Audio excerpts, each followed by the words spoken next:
It's Thursday, November the 3rd, 2016, and this is your Barbados Today afternoon update. I'm Emmanuel Joseph. Thanks for joining us.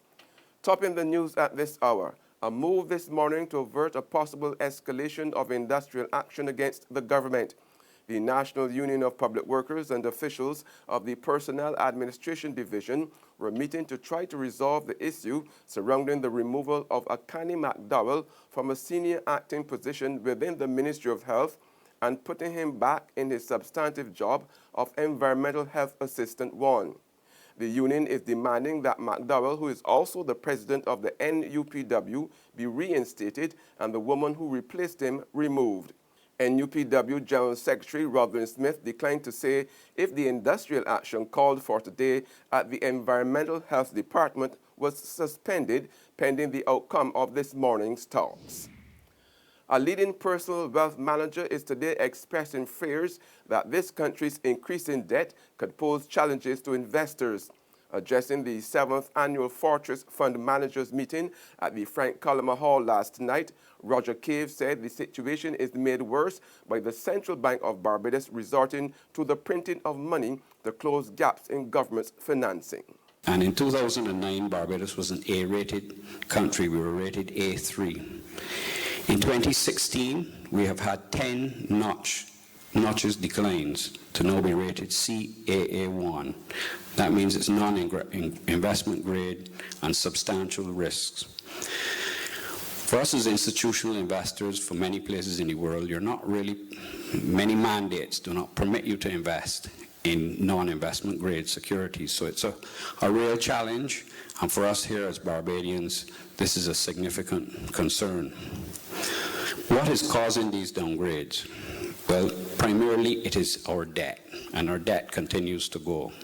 In sports now, Craig Brathwaite became the first opener to be unbeaten in both innings of a test as he led West Indies to an absorbing 5-wicket win over Pakistan in Sharjah this morning. Their first test win outside the West Indies and Bangladesh since 2007. It was also West Indies' first win in 14 tests and their first under the captaincy of Jason Holder. International cricket commentator and former West Indies fast bowler Ian Bishop assesses the outcome. It is a huge moment, and West Indies beating Pakistan in Pakistan's home conditions, or certainly away from the West Indies, has been a very difficult thing to do as well. So for a team that is so young to come to the UAE, where Pakistan have made it a fortress, albeit that Sharjah has not been the strongest of the three venues here, and compete and win this test match. Remember, they competed very well in the first test match as well. So it's a great credit to this young group, mostly young group of players. There's regional and international news after this short break. God, these papers ain't selling at all. Get your paper. Only $2.25, get your paper. Get your paper, miss. Look, take it, I can pay for it. Barbados Today, all the way.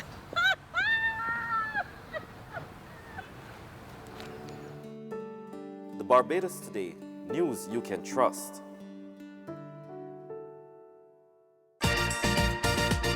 What Maisie, this Christmas will be the best Belgian Christmas for we.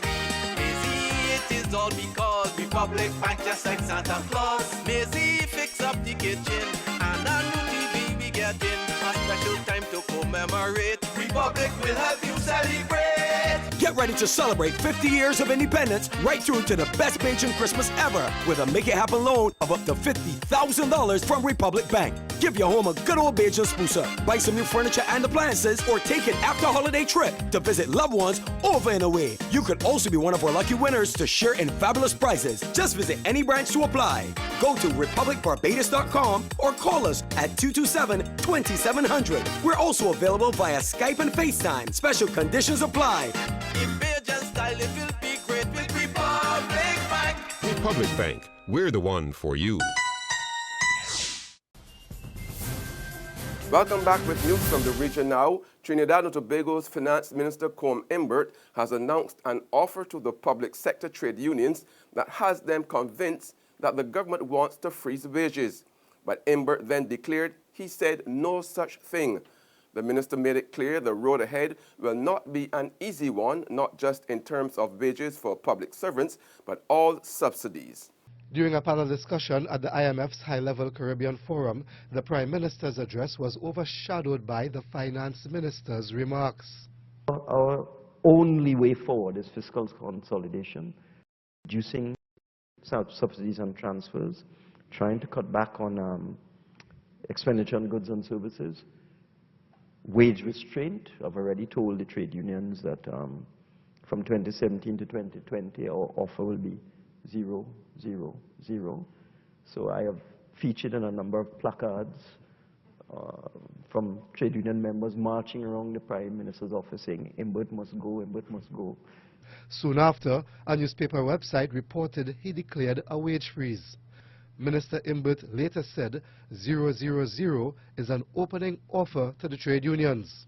This is just informal discussions that as we settle the previous years, the outstanding periods, as we go forward, we're going to have to go with a lower figure. Meanwhile, the Public Services Association says the statements made by the minister, which led to panic of a wage freeze over the next 3 years, came as a shock.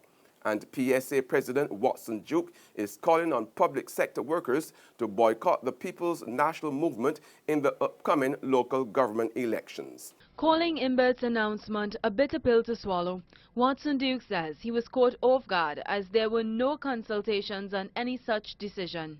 According to him, the PSA has been repeatedly trying to meet with the finance minister. He has never responded to any of our letters, nor have he acceded to any request for a meeting. We felt for a moment that the finance minister was trying to pay the back pay for 2011 to 13. We felt for a moment that he was really struggling and the economy was doing well. And we felt that they were not going to the IMF, as they said. But now Duke has a different perception from his interpretation of Imbert's 000 announcement. He has decreed to us that our members will go for 2017, 2018, 2019, and 2020 without any increase. And on the international scene, the British High Court has ruled that Parliament must vote on whether the country can start the process of leaving the EU. This means the government cannot trigger Article 50 of the Lisbon Treaty, beginning formal exit negotiations with the EU on its own. Investment manager Gina Miller, who brought the case, said outside the court that the government should make the wise decision of not appealing. The result today is about all of us. It's not about me or my team. It's about our United Kingdom and all our futures. It's not about how anyone voted. Every one of us voted for the best country and the best future. This case was about process, not politics.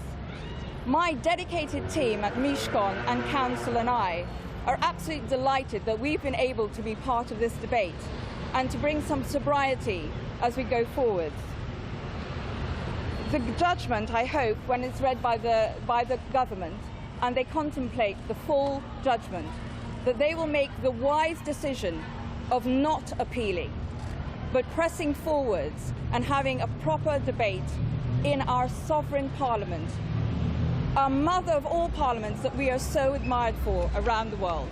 That's news and sports, but for the very latest, visit our website at www.barbadostoday.bb. Also subscribe to our e-paper email updates and like us on Facebook. We are also on Izumi Media in bus terminals, our screenplay at supermarkets and gas stations near you, as well as Channel 99 on Flow TV and Mix 96.9 FM. I'm Emmanuel Joseph. Have a fantastic day.